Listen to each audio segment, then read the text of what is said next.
আসসালামু আলাইকুম বন্ধুরা। তো আশা করি সবাই ভালো আছেন। তো আজকে আমি আপনাদেরকে দেখাবো আপনারা কীভাবে মাই বাংলালিংক অ্যাপস খুলবেন। তো মাই বাংলালিংক অ্যাপ খোলার আগে প্রথমে ভিডিওটিতে একটা লাইক করে এবং যদি যদি আমার চ্যানেলটি সাবস্ক্রাইব করা না থাকে তাহলে অবশ্যই সাবস্ক্রাইব করে দিবেন। তো বেশি কথা না বাড়িয়ে চলে যাই আমরা মূল ভিডিওতে। তো বাংলালিংক অ্যাপস খোলার জন্য প্রথমে চলে আসতে হবে প্লে স্টোরে আসার পরে নিচে দেখতে পাচ্ছেন সার্চ লেখা আছে। তো এখানে চাপ দিবেন, দেওয়ার পরে সার্চ করবেন মাই বাংলালিংক।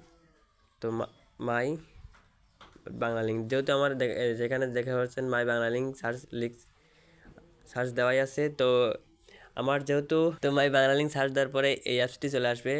দেখতে পাচ্ছেন আমার চলে এসেছে। যেহেতু আমার অ্যাপসটি ইনস্টল দেওয়া আছে তার জন্য আমাকে ওপেন দেখাচ্ছে।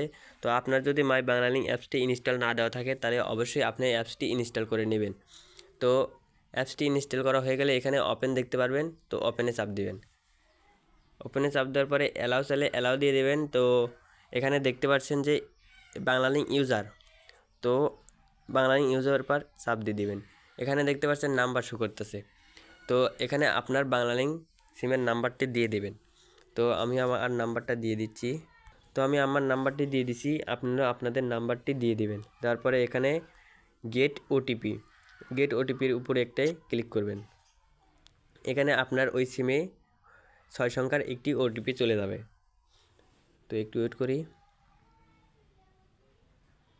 তো দেখতে পাচ্ছেন আমার অটো নিয়ে নিয়েছে। তো আপনার মোবাইলে যদি আপনার সিম থাকে তাহলে এটি অটো নিয়ে নেয়, আর যদি না থাকে তাহলে আপনারা অবশ্যই মেসেজ চেক করে ওটিপিটা সঠিক নিয়মে বসিয়ে দিবেন। তো এখানে দেখতে পাচ্ছেন নেক্সট লেখা আছে, নেক্সটে চাপ দিবেন। আবার নেক্সট আছে, নেক্সটে চাপ দেবেন। আবার আছে, আবার যে কবার নেক্সট চাই সেই কবার দিয়ে দিবেন। তারপরে এখানে দেখতে পাচ্ছেন আমার ব্যালেন্স 0 তো দেখতে পাচ্ছেন আমার এই অ্যাপটি সম্পূর্ণ সঠিক নিয়মে খোলা হয়ে গেছে। এইভাবে আপনারা সঠিক নিয়মে অ্যাপসটি খুলতে পারবেন। তো ভিডিওটি এ পর্যন্তই। ভিডিওটি যদি ভালো লাগে অবশ্যই চ্যানেলটি সাবস্ক্রাইব করবেন এবং ভিডিওতে একটি লাইক করবেন। সবাই ভালো থাকবেন, সুস্থ থাকবেন। আল্লাহ হাফেজ।